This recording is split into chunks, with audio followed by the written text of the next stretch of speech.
Uh, Thanks for joining everybody. Um, Today I wanted to go over a couple things. I've been kind of wanting to go over this for a couple weeks now, but we've just had guest speakers and we took last week off. But we have a new announcement with some Rise Realty Business Packages. So if you are a CRM user on any level, we have a new addition to that.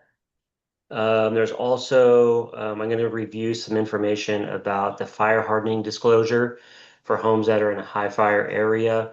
Um, they've added something new that I don't really love, but that's going to be rolling out with the new forms release, which is going to be 7/1. So next week it looks like the new forms release is coming out.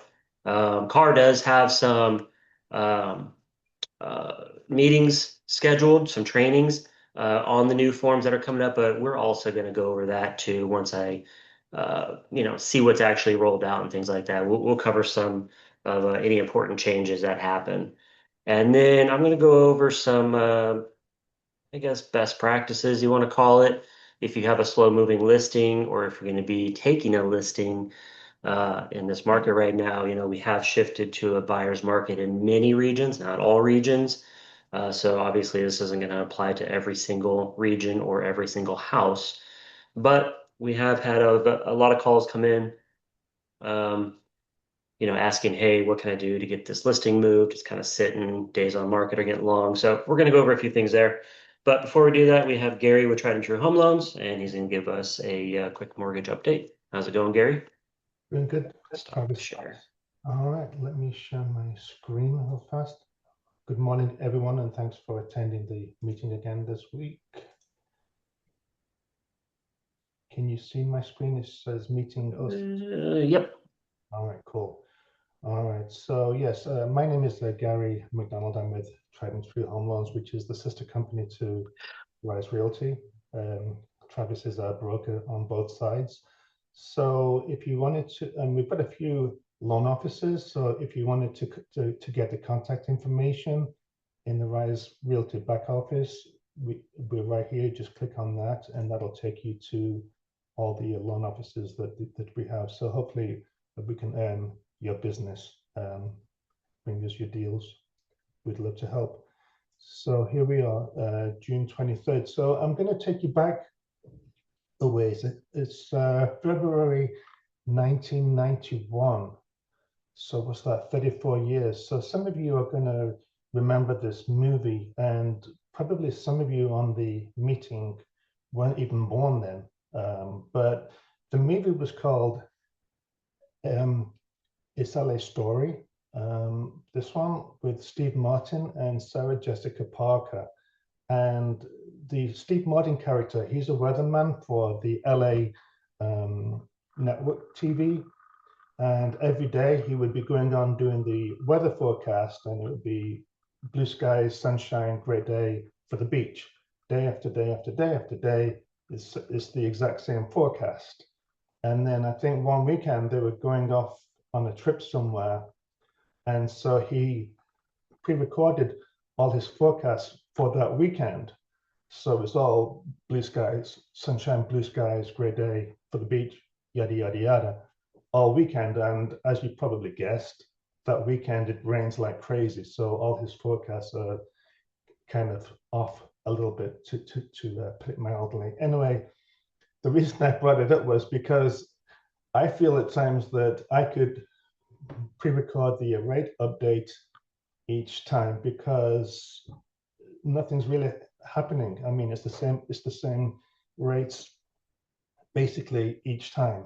So it's not a recording. I am here live, but let's go over the rates. And this is the 30-year fixed rate mortgage, conventional. And I think last time I was on, it was maybe a little smidges higher, but as you can see, it's been very consistently bad for a long, long time now. So we're still high sixes on the conventional 30-year fixed. On the FHA, again, nothing really much is changing. You get the odd bit of good news as it goes down, but nothing major. And on the VA, basically the same as the, oh, I did a 5-year on this one. Basically the same as um, the FHA, low to mid sixes.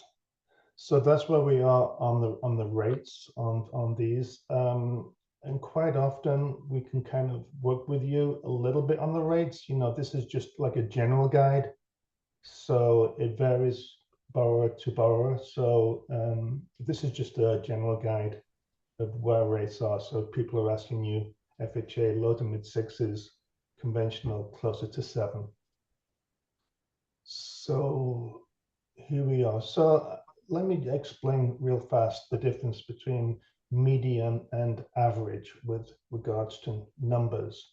So the median is like a middle number in a group of numbers when they're arranged in ascending or descending order.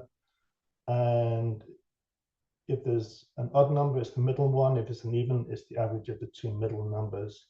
And the median is actually a better mode to calculate what is a more realistic number if you're looking at numbers than the average. The average is basically you add all the numbers together and then divide by how many numbers there were. So the average can get skewed by outliers. So if you do have a very high number in those numbers, the average can be off. Just to give you a quick example, median versus average income made simple.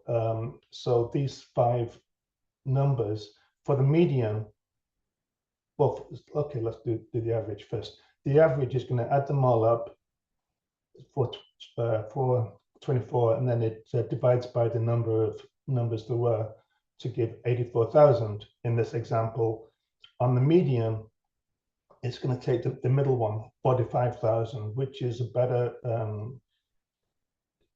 showing of the numbers. So for example, in this salaries, you've got 4 that are in the 40s, and then this outlier, the 250K, skews the numbers. So it shows the average as being way higher than people are making actually. So we go off median. It's a better reflection. And the reason I'm just bringing this up real fast is that, all right, we've got this slide. It's not my slide. I borrowed it from a guy I was talking to last week at the lender. All right, so this is kind of cool. I didn't do this. So in say Riverside, the area median income right now is 103,900. So on a monthly basis, that's 8,658. And on the conservative side, if you're doing a 43% debt to income ratio, which is basically 43% of the monthly income, that is what they would start to qualify for. And then things like liabilities. Now here it varies person to person. I'm just doing a general 1,000 a month. So this would include things like car payments, credit card payments, things of that nature, which goes towards your debt to income. The 43% DTI is the back end, which is the housing expenses. And then you have the other expenses like your liabilities and stuff. And then we could, again, go back to the housing expenses, tax insurance, mortgage insurance. Again, I'm just doing a general number here. It could be higher. And I'm also not including HOA in this, which again can vary property to property. And so when you take away the 1,600 from the 3,733, your principal and interest payment that they will give you is 2,133, 2,133 a month, principal and interest.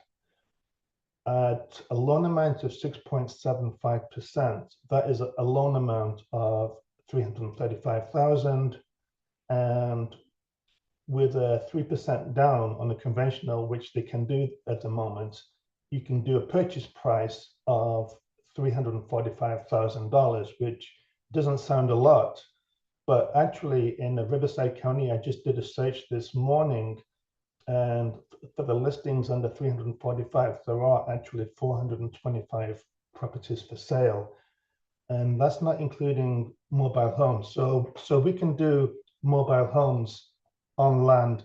We can also do them on leased land, but it gets a little bit more complicated, and they wouldn't be in this program.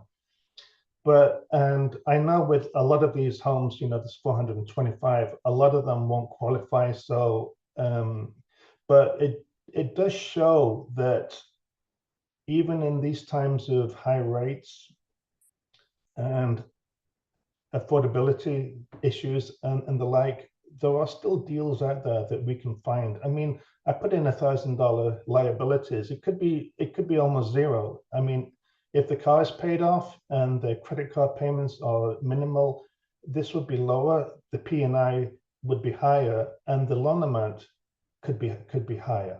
Which brings your purchase price up, and then the number of listings is going to be going up as well. So I just want to give you some kind of encouragement that there are deals out there that we can do. You sometimes have to be creative, um, but it's still doable. So if you do come across people and you're not really sure if they can qualify or not, reach out to one of us at Tried and True. I showed you at the start how to get a hold of us.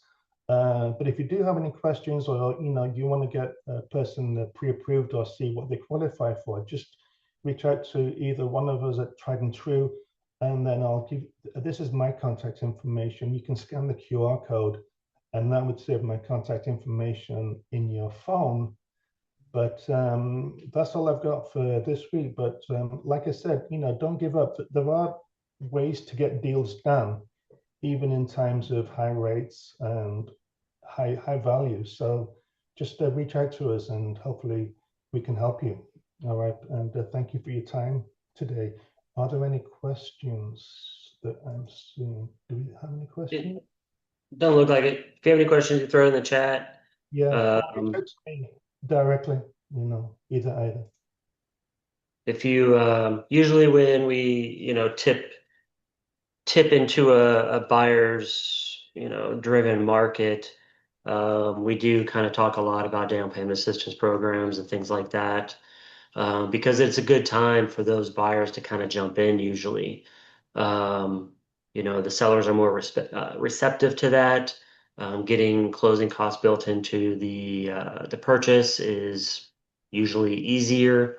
So, think about that. If you're talking with your clients, you just saw, well, sort of, um, with $1,000 in liabilities, if they could reduce that amount, it's greatly going to improve their purchase power actually by paying off some credit cards, things like that. So, um, saving up is important, but also removing the debt obligations each month is actually a little more important, when it comes to purchase power, because if they don't have the down payment, if they can at least get those debt liabilities paid down, it will help them a lot, because there are a lot of programs out there to help them get into the home and with down payments and things like that. So when you're having that conversation with them, talk to them about focusing on that. If they're kind of prepping, hey, in the next 3 to 6 months, I want to get into a home, talk to them about,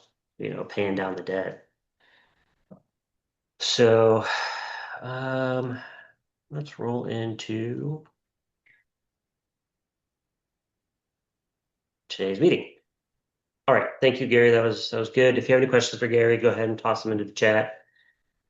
Um, no, I did not get a new headshot. That was just an AI that I did because I thought that mine was a little old. I never really liked it, and I had started up a little bit of marketing for something I'm testing right now, actually.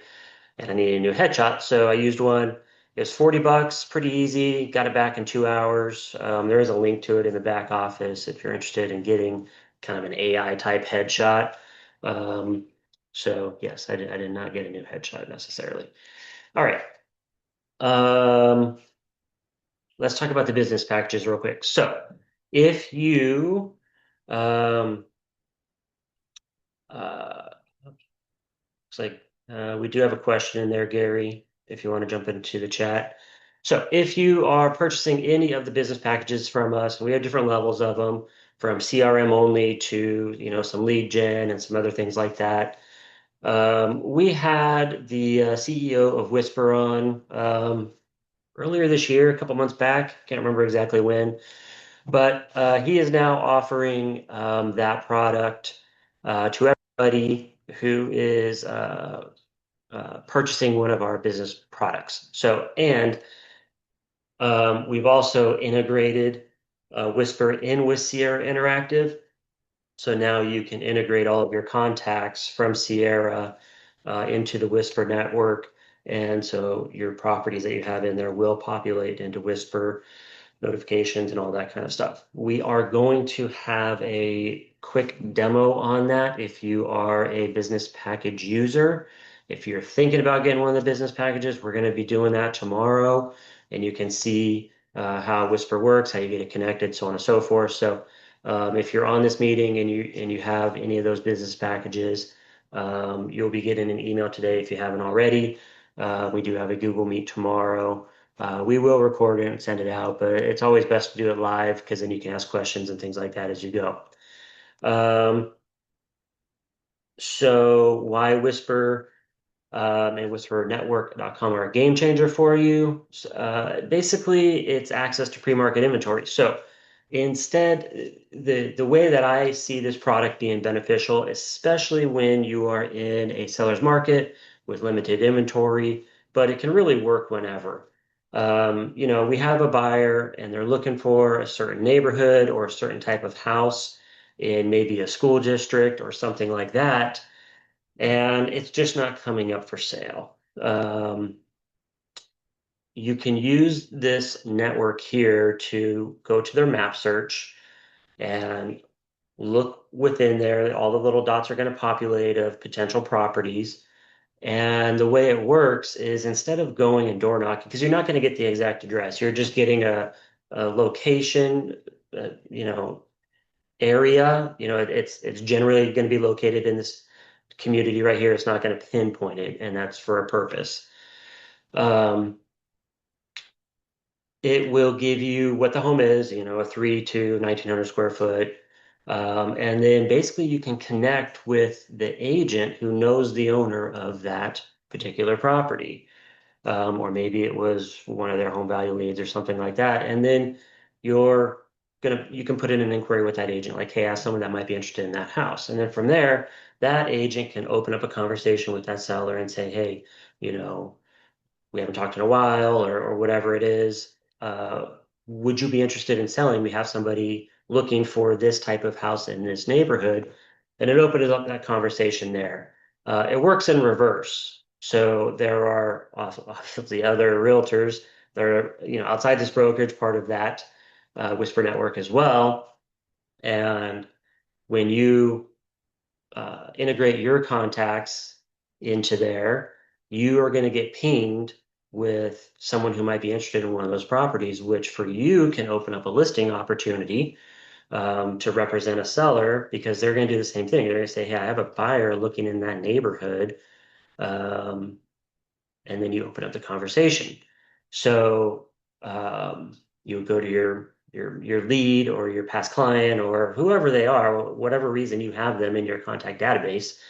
It gives you a talking point. It gives you a reason to contact them, whether it's been many years or maybe they're a home value lead or something like that that just has been maybe a little non-responsive. Now you can start in with a different conversation with them, as in, hey, we have a buyer that is actually interested in your home. Are you actually interested in selling this? Can we talk? So that's kind of how that works. So it's better than a cold call. We get our list from title and things like that. And, we're calling like, hey, do you want to list your home? Hey, do you want to list your home? This is a little bit better of an intro, in my opinion, because you're working through somebody who knows that owner in some way. That owner is in that realtor's database somehow, and potentially. a previous client or something. So it's going to be a little bit easier to get that conversation started that way. So that said, if you are interested in the subscription packages, these are the levels we have. They are in the online office.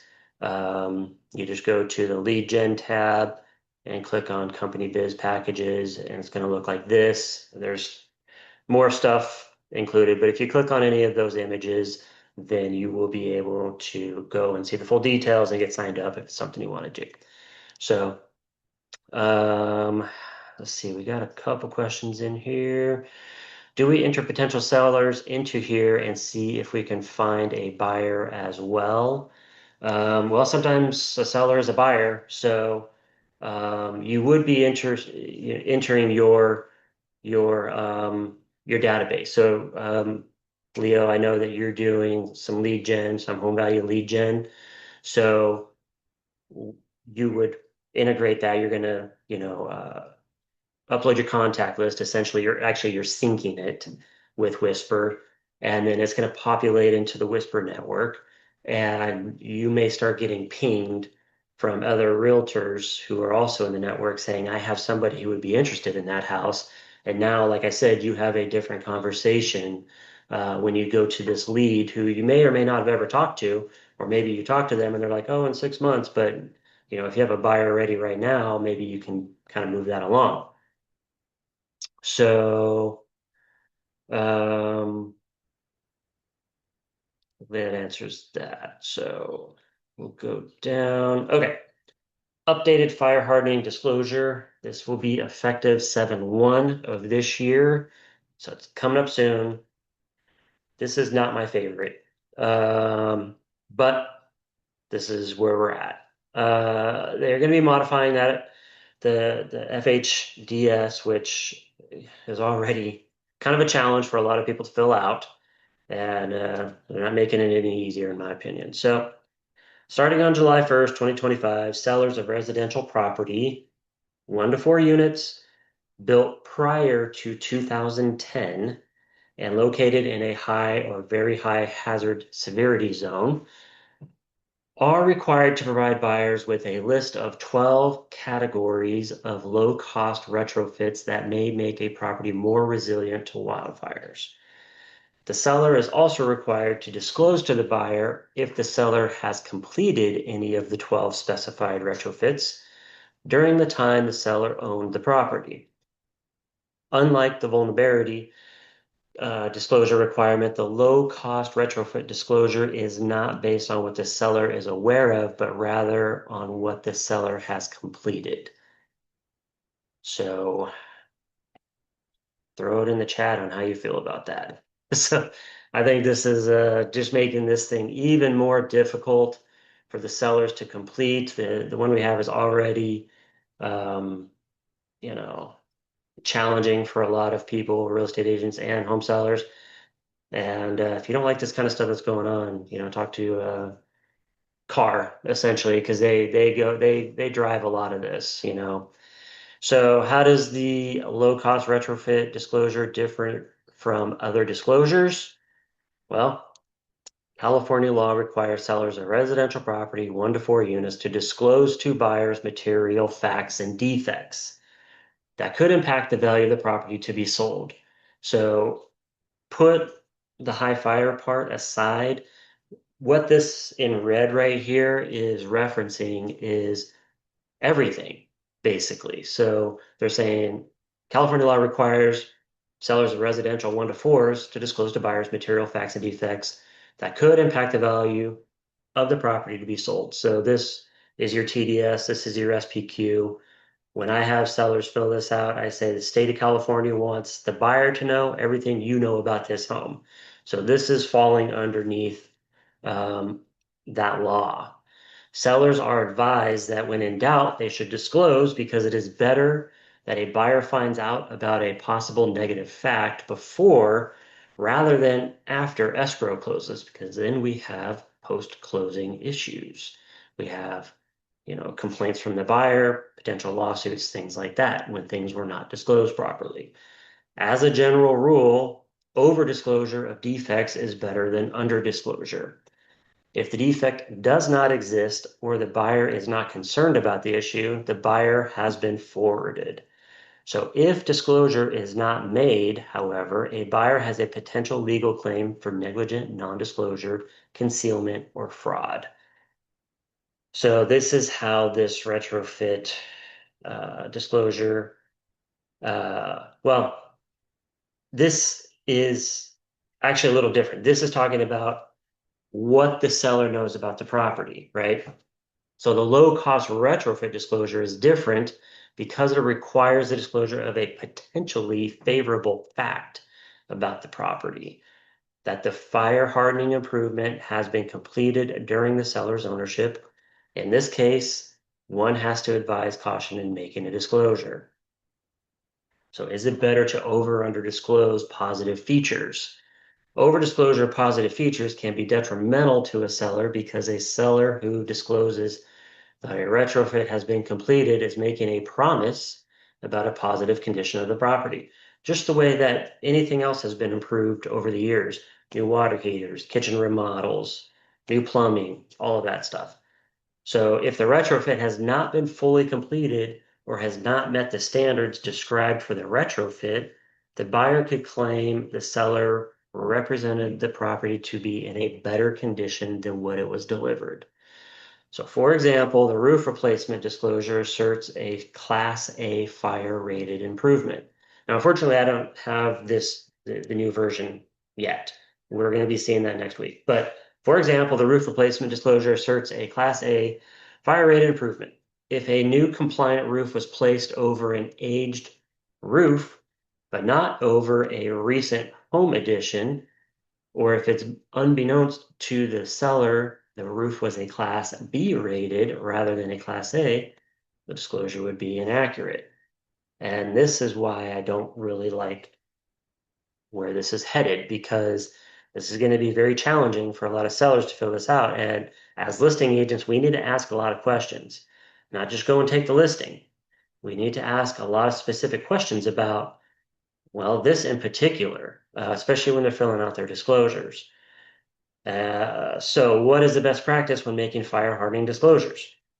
Providing explanations in the allotted space beneath the vulnerability disclosure and the low-cost retrofit disclosure will help avoid misunderstanding and prevent potentially costly disputes.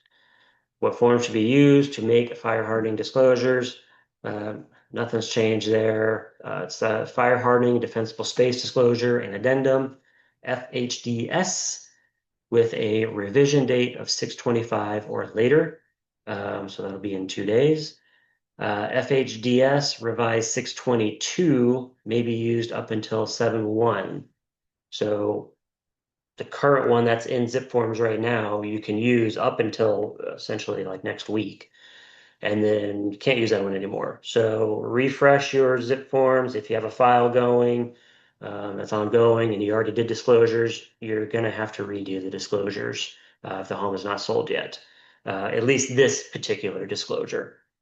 Um, what else? So next question is probably going to come up. Where can you find out if home is in high fire area? This comes up quite a bit. If you order the NHD report, that's going to be, 99.9% reliable. Um, Not everybody orders the NHD up front. You really should. But if you don't, you can go to this link right here, which we do have in the back office. This is in the transactional needs section. It's under AB 38 defensible space. And right here, the very first link, high or very high fire severity zone. You can click that link and it is going to look like this. So hopefully you can still see my screen. We are on fire hazard severity zones. It's going to take you over to this link right here. You can scroll down. Um, yes, that's the one. And it's going to start pulling up this map.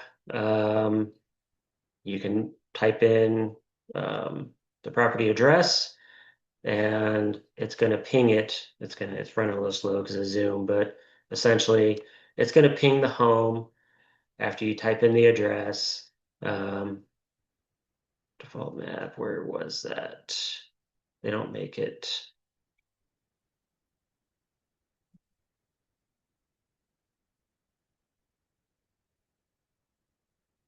Oh, yeah, search for the address. They moved it around, sorry. So, I'm just put in,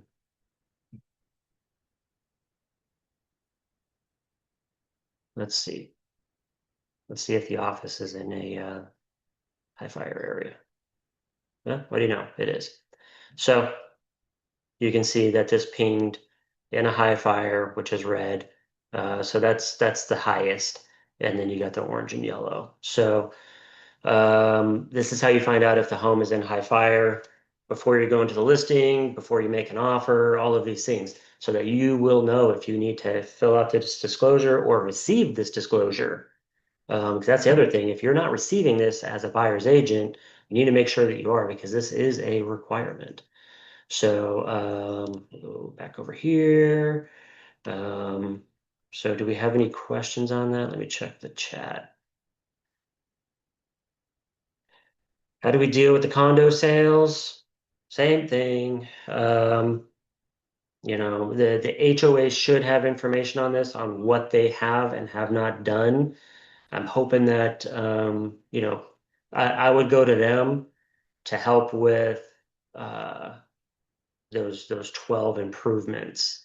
Um, I'm gonna guess that they are gonna have some sort of requirement to um, have that on file on what they have and have not done over there.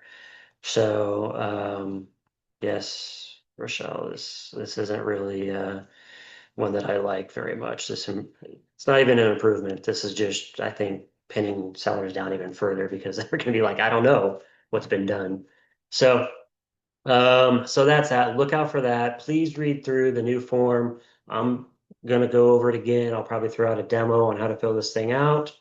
Um, and Carr did put out basically this right here. It's a little longer, uh, a summary, I guess, if you want to call it, of what's coming down the pipeline here in the next few days with this document. So if you search Carr for FHDS, you'll probably come up with their little flyer that they sent out. All right, so I wanted to go over kind of some ideas, best practices, things like that on what realtors are doing out there with a slow moving listing, or if you're going to be taking a listing that's maybe in a slow moving area. Here are some ideas. So where did I get these? No, I did not use ChatGTP.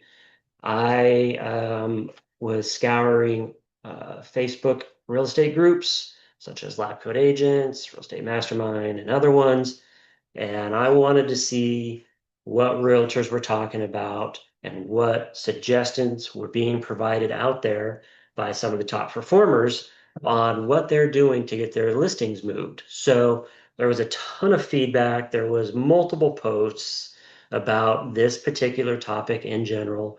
And so I basically compiled a whole bunch of comments, as well as what I have done over the years and things like that, and put them into a little bit of a presentation for you. So um, right now, it's really important to have the property looking as good as possible. Small minor repairs taken care of, just everything. Have it meticulously prepared for sale, especially if you know it's going to be priced on a little high side or slow moving area, because buyers have choices right now and they're going to nitpick every little thing, that might be a little pain point from them. You know, 4 years ago, that one, these little nitpicky things weren't a thing. They were just happy to have an opportunity to even buy a home in an area that they might want to live in, because the inventory was so bad back then. So now we kind of have the opposite problem. So um, this involves not only ensuring that the home is in pristine condition, but also taking steps to enhance its curb appeal and overall aesthetic appeal. Investing in minor renovations such as refreshing paint, updating fixtures, and addressing any necessary repairs can significantly increase the perceived value of the property in the eyes of the potential buyer.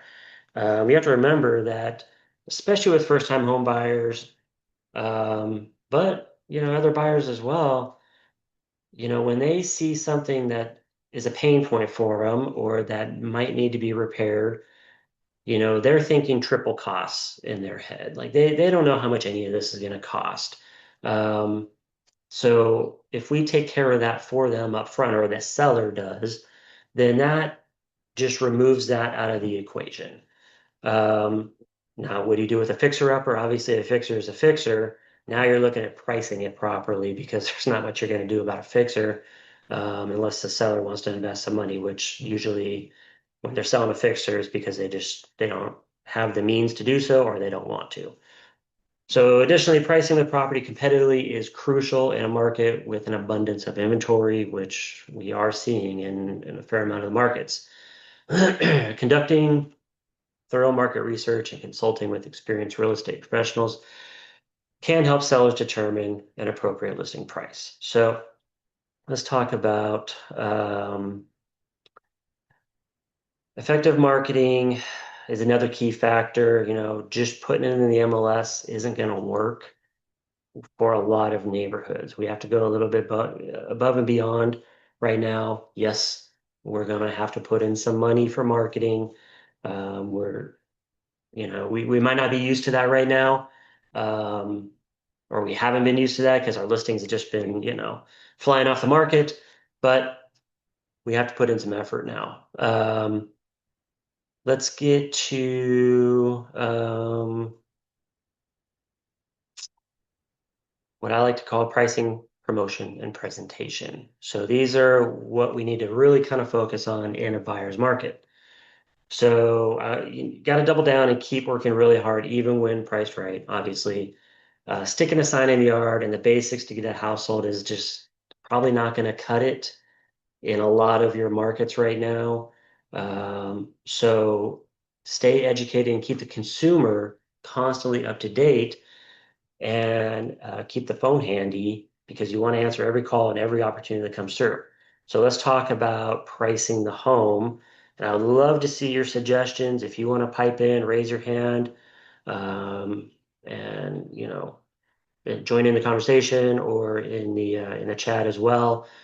But pricing your listing to sell right now is probably the most important thing because there are some areas and neighborhoods or types of properties, such as condos, that are seeing some decline in price.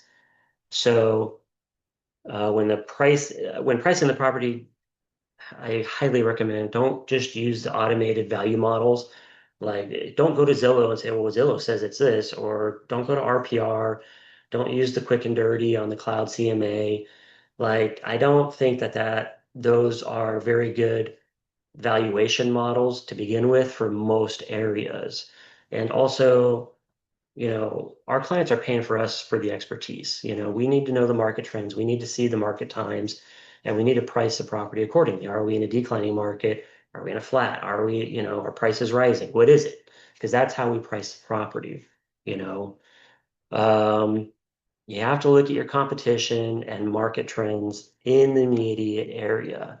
This means active listings as well as pending sales, and not just the sold sales. The sold data is from a market that was 30 to 120 days ago and not truly indicative of where the price would need to be today to get the home under contract. So if you're looking at, a comp in the neighborhood from February or March, the home might not sell for that price. You can have a model match in the same neighborhood, and if you were to price it at that exact, price that the previous one sold for in February or March, you're probably overpricing the house actually because the market has softened pretty significantly since then. We've had a lot of inventory rise in a lot of neighborhoods. So you really have to look at what is pending, what is active right now, how long has it been active? Pricing the home at the upper end of the market because a buyer can negotiate can cause long market times, which in turn will usually bring in an overall lower sales price in the end because the buyers see something that's been on the market for 3 months and they're going to come in with a lower price, when they could have just probably priced it better in the beginning, saved all that market time, saved making payments, saved making HOA payments, everything, and got it sold for probably a higher price if they would have priced it correctly in the beginning. So when buyers have more choices in the market to view, they tend to skip over the overpriced listings. If they've got 10 to choose from that to go look at this weekend, they're like, I don't know, that one, it looks about the same as the other ones, but the price is really high. Let's just look over that and focus on the ones that are well priced. Well, then you're doing a disservice there. Um, let's see. Pricing properties better from the start is more important than ever in a buyer's market. So the data. Show and explain data to sellers. Showing the data to your sellers will help them understand market conditions in their area and help them make informed decisions on pricing or value. Because the value is, essentially what the buyers want to pay for the home, right? So just because the comps say that it's an 850K house doesn't mean that that's what the buyer's perceived value of that home is in today's market. So they need to see the competition in their area. They need to see the market times and they need to see the market trend, which potentially price reductions. So personally, I like to take my laptop with me on a listing appointment if it's, someone I don't really know, a lead or something like that. Um, The reason why, I take a leave behind, I take my CMA report, but I bring my computer because sometimes they don't trust that. They're like, oh, well, these are ones that you picked and you filtered it out and this and that. So I'll open up the laptop, I'll pull up the MLS or however you do it, and I'll show them right then. Well, here, we're going to put in some minimal filters, radius search, and I tell them, hey, I'm using parameters and an appraiser is going to use on this house as well and let's see what it looks like. And that little one-line view that you get originally, I like that view actually a lot because you can sort it and really show them, hey, look, see all these downward arrows right here? This means that people are reducing prices. Let's click on a couple of those and see where they started, how long they've been on the market, and what their current price is. And you'll start to see homes that have been on the market for 90 days. They started at, 975 and they've chipped down 50K, over the course of, the past 3 months or whatever, or maybe they've chipped down even further.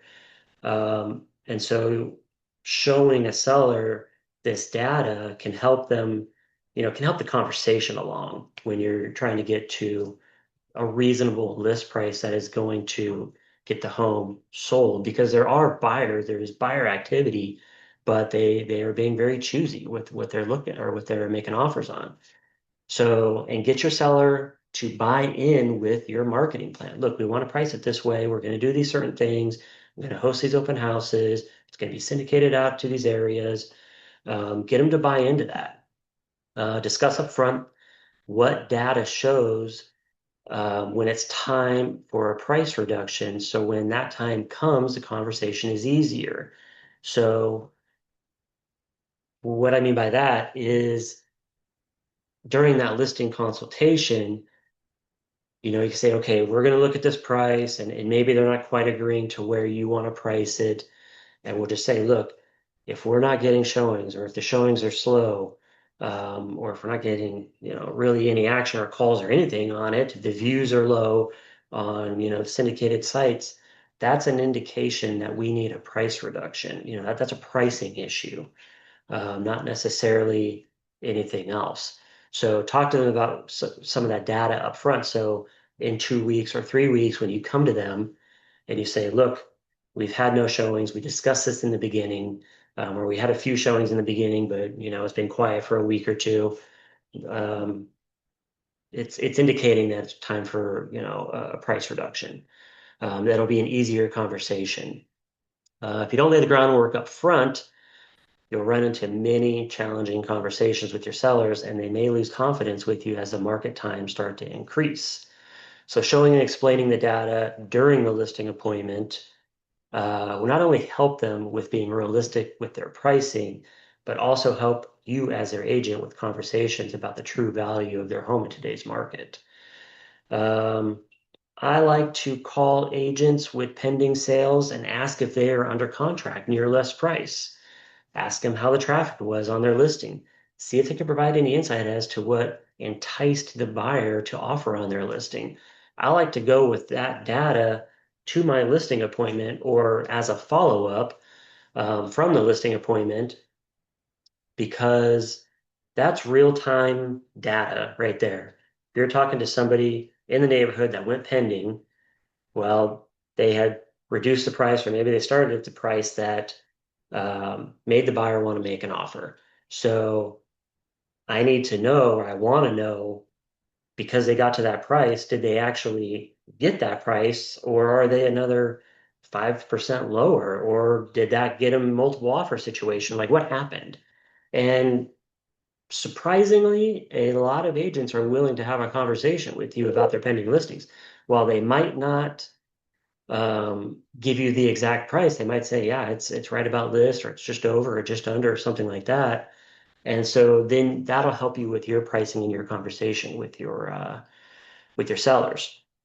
Call agents with active listings to see how the traffic's going, what they're doing for promoting, see if they have any scheduled price reductions coming up, because that would be important. Because, if you're going there and the seller's like, well, look, the one, 2 blocks away is listed at this price, why can't we just match what they're doing? And then you go on the market in a week and they've already reduced price. Well, that it doesn't make it look bad, but it kind of damages the listing a little bit. So I'm gonna take a pause real quick and look at chat. So condo sales. Let's see. Previewing homes in the area is a good thing too. Scouting the inventory, definitely. Um, yep. So, all right. Promote the home beyond MLS. And here's some ideas for doing that to get it out in front of other people. Reach out to the agents in the area with recent sales that are similar to your listing. Ask if they have any buyers that came through their open houses that didn't end up offering, or maybe buyers that lost out on a multiple offer for their listing. Put your listings on Caravan. We have a couple realtors on the meeting today that go to Caravan a lot. They do a lot of promotion in there.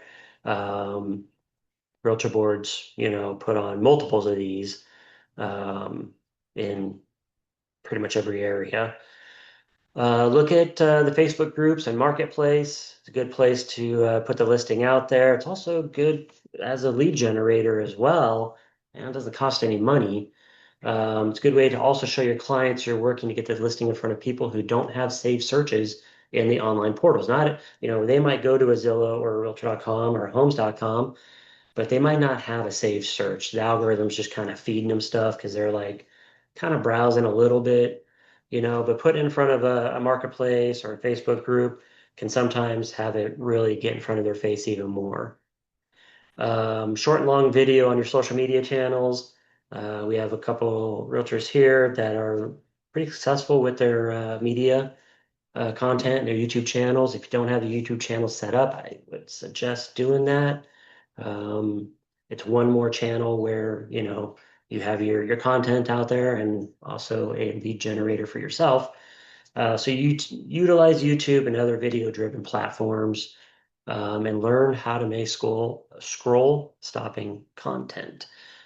We all see those come through or shared. We're like, oh my gosh, that realtor's hilarious. Look at this funny thing they're doing. I mean, if that's not your personality, that's not your personality. But there's other things you can do if you're a bit of an introvert or something to still make scroll stopping content. Um, host some events, a sunrise yoga or sunset meditation event. If houses, we're talking luxury markets now, usually.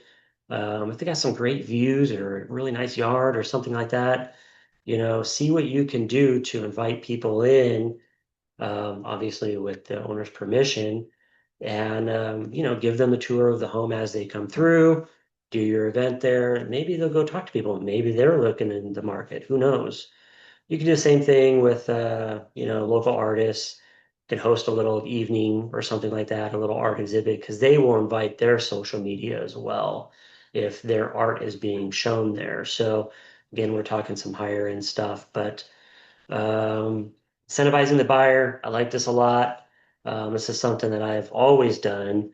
It used to be um, you could also incentivize the buyer's agent with bonuses and things like that, but that's dwindled through the years, and obviously we can't post stuff like that in MLS any longer. But whether or not you're a fan of like the 2-1 rate buy down product or permanent rate buy downs, just that, offer in the MLS can entice a buyer to at least go take a look at the house because they're like, wow, they're going to help me get a better rate, you know? And so sometimes instead of that price reduction, you look at an incentive instead, kind of at the equal value, but just putting it out there for the public to see can really bump up your traffic. Um, Talk to your favorite mortgage broker and see what a rate buy down would cost a seller.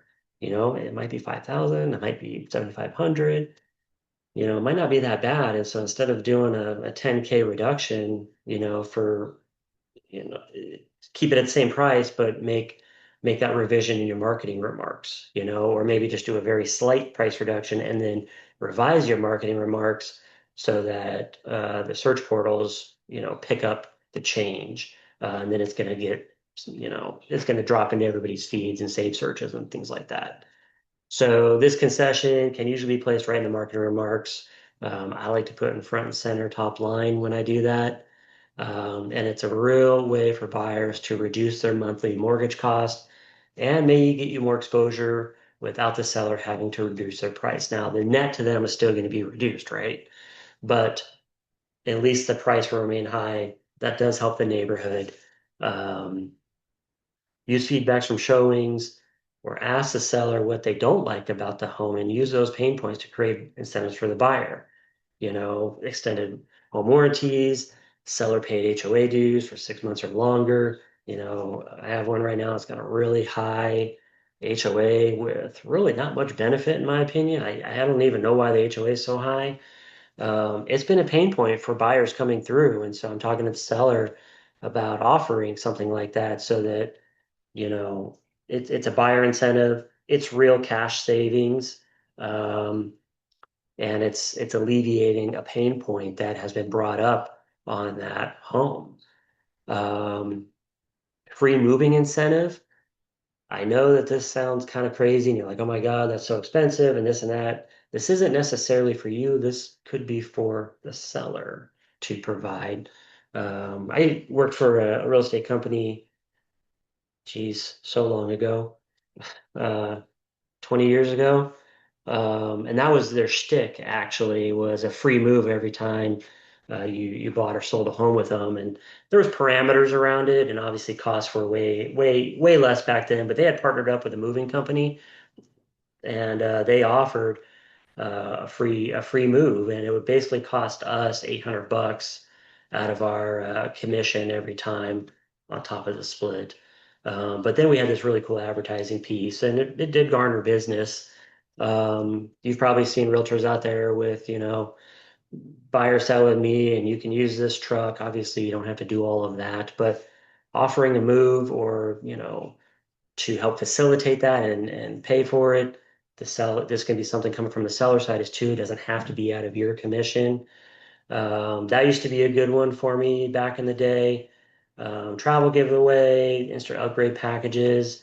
If you're offering these incentives, you can really kind of call it whatever you want. If the seller's like, yeah, I'll do 5,000 bucks in some sort of incentive, giving it a title or something could be a little more enticing to a buyer. Um, there's a lot of potential buyers in the shadows. They're just waiting for the right opportunity to pop up, and maybe that right incentive hits them, it resonates with them. That can get them interested in making the move. I know there's lots of potential buyers in the shadows because every time we see rates, trend down for more than a day, we're talking like a week or 2 weeks, we see a surge in mortgage applications. We see a surge in buyer activity. we'll see the pipeline start to fill up with deals much faster. So there is a lot of pent-up buyer demand out there, and it just takes, the right message to get them off the fence. Um, Other things to do, and I'm doing this with the listing right now as well. Give it a glow up. Um, um, if you have a slow listing, you have to do something. You have to increase value or decrease price, or maybe even a combination of both.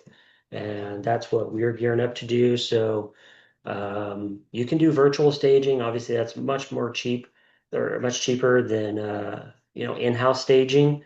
They're still like 25 bucks a photo or something like that. And obviously, it doesn't really help once the buyer gets there to the house. So sometimes staging, actual in-house staging can be a better option. This is something we're doing right now for a listing plus reduction.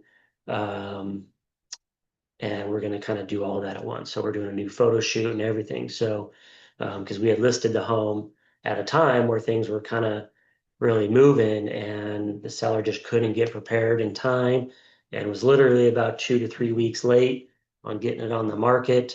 And inventory had already started climbing up pretty quick in the area. And so now he's kind of taken our advice and sprucing up the house a little bit. Um, Getting your fresh photos after you do all that, drone shots, Matterports, all that stuff. Yes, again, we're gonna have to spend money to get these things moved these days. It is all beneficial. That's stuff that you can show your future listings, of what you do to get a home moved. Um, Swap and remix MLS primary photos regularly. That's something a lot of agents don't think about. Um, because when someone's, looking through, um, homes on any of the search portals and they keep seeing the same photo, they just kind of skip right over it. If you switch out the photos, sometimes it'll cause them to click it and take a second look. 'Cause I don't know, maybe they don't like the front of that house, so change it to the view or the kitchen or something like that. You don't have to put the front of the house as a primary photo. Um, Definitely take care of any cleanliness issues such as carpet cleaning, tile and grout cleaning, cabinetry, grime on the doors, stuff like that. Spending, 400 or 500 bucks for, a cleaning company to come over there and just make it look real good.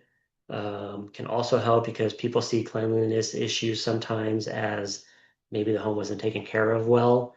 So again, we want to alleviate any kind of pain points that the home might have. Um, Removing clutter, this kind of goes with staging.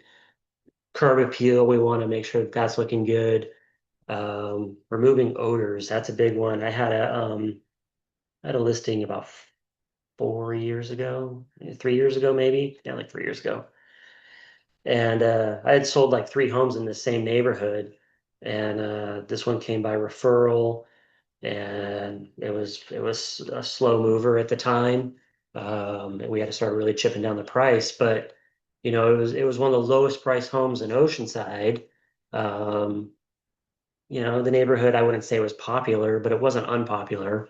Um, but he had kind of a large old dog, and they let the dog on the couch a lot, and the dog bed, and it actually just it smelled like dog in the house like a lot. And that was just a complaint over and over and over again. And so finally, I had to ask him to clean the couch and remove the dog bed out of the house. And it's kind of a difficult conversation, but it did help afterwards because it freshened up the house a lot. Um, so be aware of those odors and things like that. It can be a major turnoff for buyers. The small repairs, sometimes having a handyman come over and just tighten up things, you know, small holes in the walls, exposed wiring, chips and stucco, all of that kind of stuff. Again, buyers are thinking thousands when it could just be hundreds. And we don't want to give them any reason to not like the house.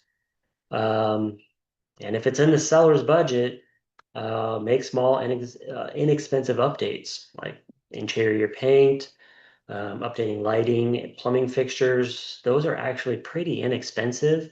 If you're walking into a 90s home and they still have, the original fixtures from the builder, a lot of gold back then. Um, you can change those out for, $100 a fixture, sometimes less, sometimes a little more, depending on what it is you're replacing. And it can really spruce up the house quickly to just put some more modern fixtures in. It's probably the one of the more inexpensive ways to really kind of modernize a house. Um, we also have, pay at close contractors that we work with here.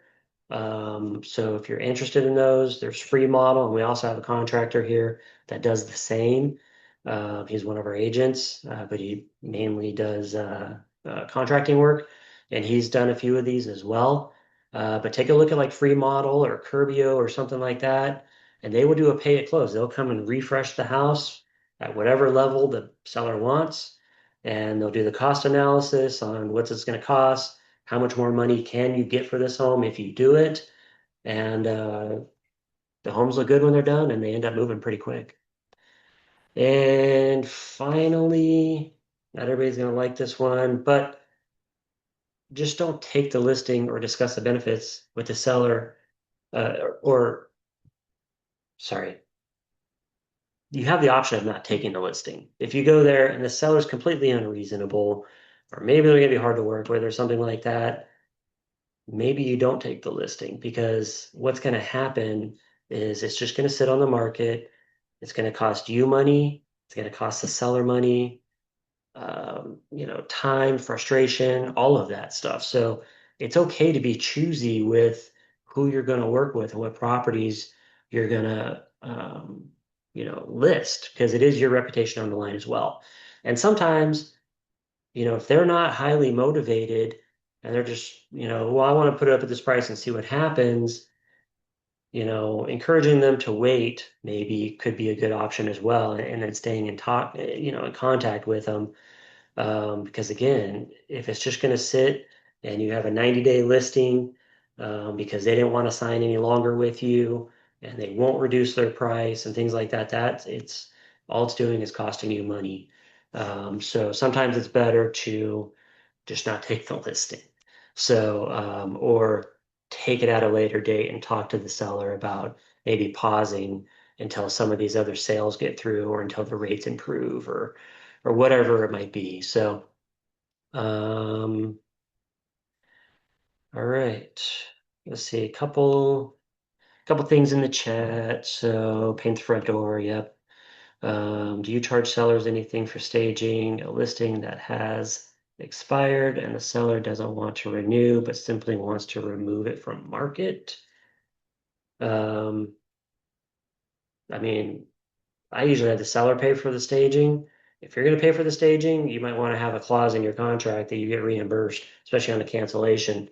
If it hasn't moved after the expiration, you can have clauses in your listing contract for that.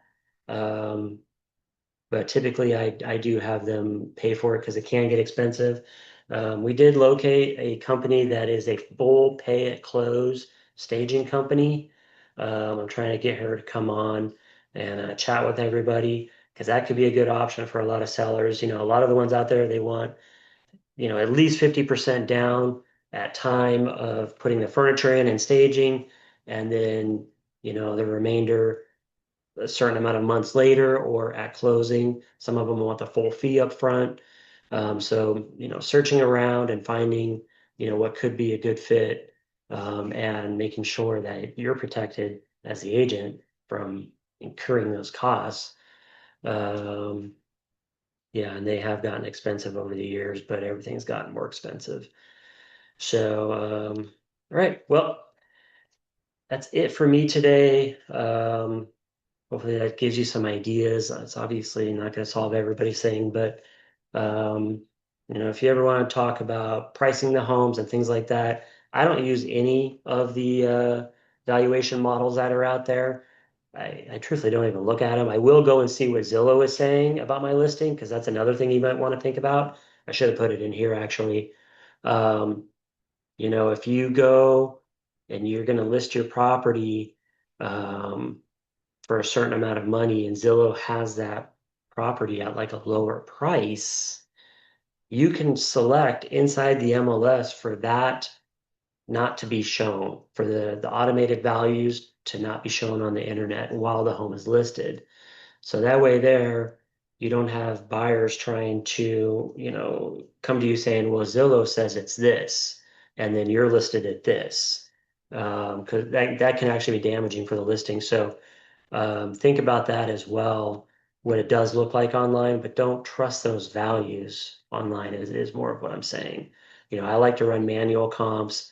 I like to make my phone calls, and I like to see what is trending. Are we trending down? Are we long market times? Are there a ton of price reductions happening right now? Because those are going to be your new comps, with those price reductions. So we want to be in line with what's happening, especially on those pending sales, because those are going to be the newest comps. So yeah, if you ever want to go over that, just let me know, or I don't know, I could do a class or something, I guess. So ran a little over today. Sorry about that, but hopefully everybody has a great week. Thanks for attending, and we'll talk to you soon.